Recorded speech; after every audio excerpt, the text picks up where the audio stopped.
สวัสดีค่ะพี่น้องทุกท่านสบายดีกันไหมคะอาเมนค่ะก็มีพี่น้องท่านไหนมาคริสตจักรเราเป็นครั้งแรกไหมคะค่ะเราจะบอกกับคนข้างๆนะคะว่าพระเจ้ารักคุณค่ะ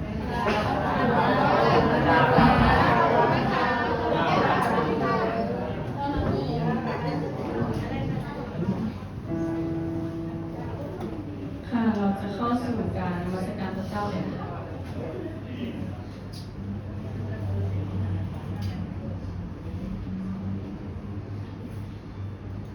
สวัสดีบทที่23พระองค์ทรงเคยมาเสียชื่อแก่ข้าพเจ้าพระองค์ทรงนำข้าพเจ้าไปในทางชอบธรรมเพราะเห็นแก่พระนามของพระองค์แท่นบูชาที่หายใจ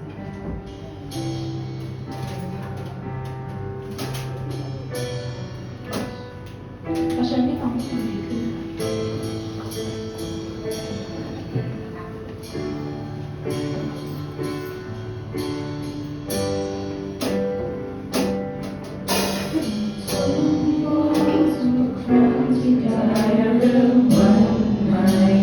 ขอทรงเปลี่ยนจิตใจของข้าในวันนี้เพราะรู้ว่าข้ายอมเชื่อฟังเราทรงประทานสิ่งที่ดีชีวิตที่มีจะไม่เป็นเหมือนเดิมในพระองค์ทรงช่วยเปลี่ยนและสร้างหัวใจขึ้นใหม่เพื่อสอนให้ข้ารู้จักน้ำพระทัย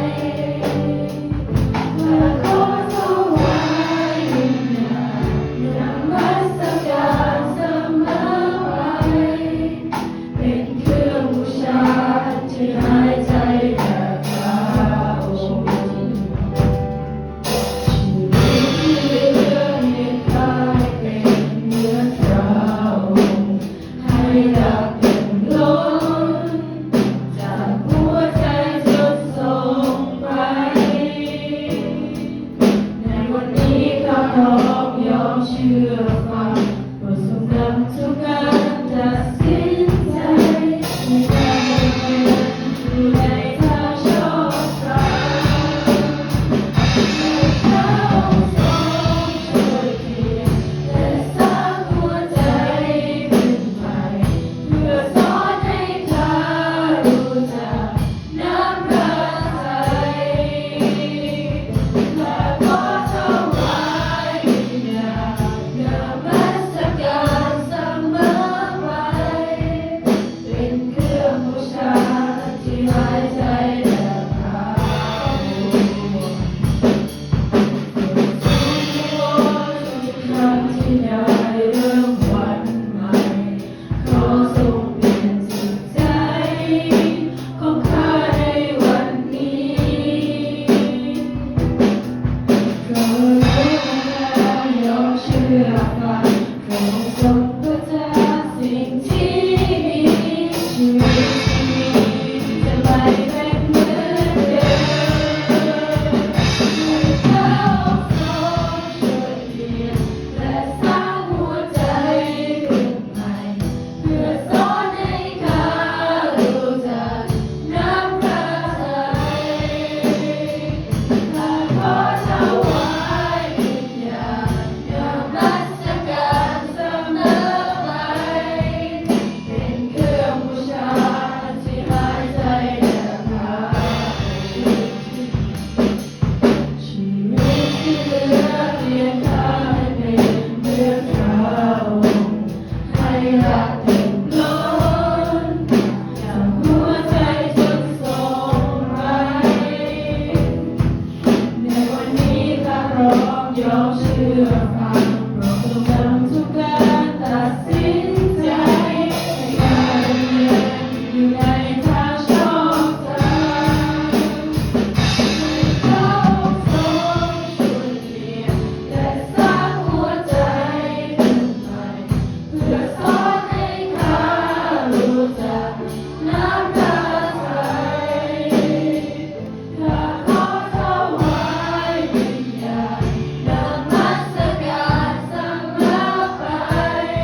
ที่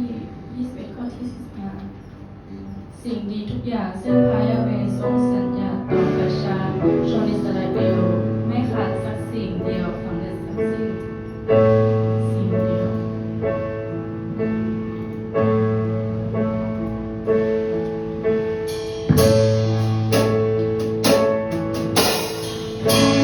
สิ่งนี้จะประสานให้ข้าได้พักอาศัยในพระนิเวศ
องค์ยังทรงเคียงข้างกา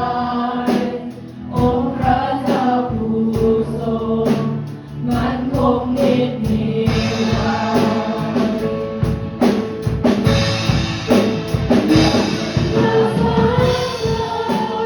ยามเย็นข้าสรรเสริญยามสุขข้าสรรเสริญยามโศกยังสรรเสริญข้ายังคงร้องเพลงข้ายังคงเรียนรู้ในความอายุที่แท้ข้าจะขอร้องสุข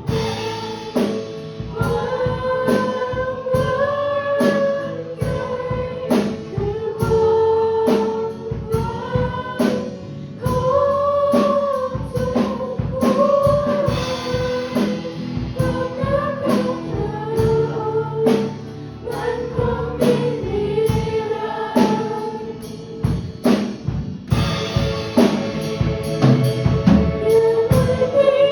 ยังมีใช้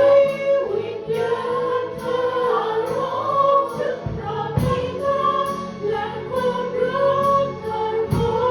จำไว้สุดสุดมันคงมีนิรันดร์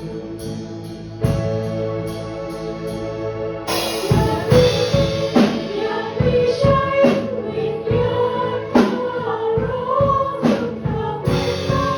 และความรักข้าขอจำไว้สุดสุดองค์พระเจ้าผู้ทรง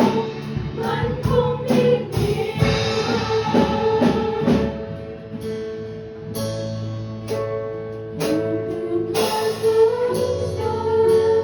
ยามเย็นข้าสรรเสริญยามสุขข้าสรรเสริญยามโศกข้าสรรเสริญข้ายังคงร้องเพลงข้ายังคงเป็นเราในความอายุที่ฟังข้า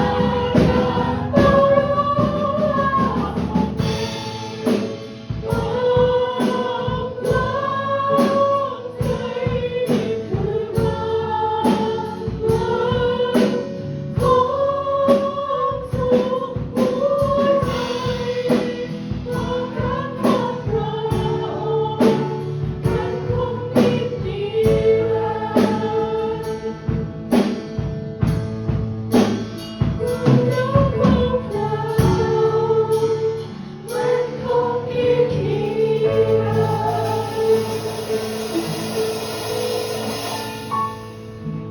ขอบคุณพระเจ้าพระเกียรติพระสิริของพระองค์แต่เพียงผู้เดียวขอบคุณพระองค์อธิษฐานในพระนามพระเจ้าอาเมนพระยาเวห์แต่พระองค์ประทับบนบัลลังก์เป็นนิจชื่อเสียงของพระองค์ดำรงอยู่ชั่วชาติวันบนบัลลังก์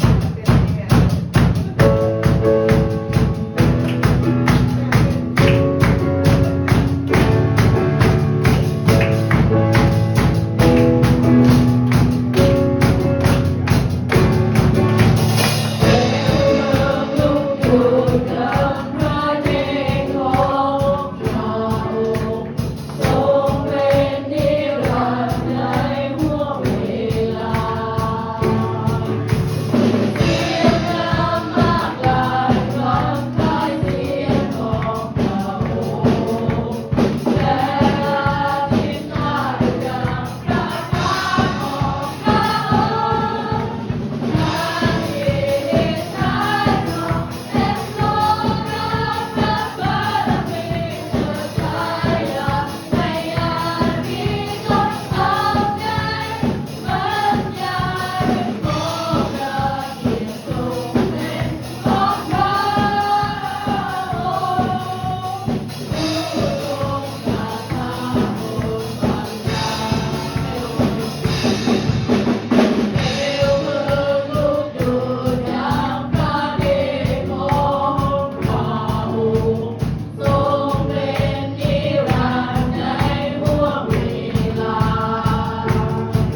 ไปเราจะถวายทรัพย์ร่วมกันค่ะขอเชิญผู้ถือถวาย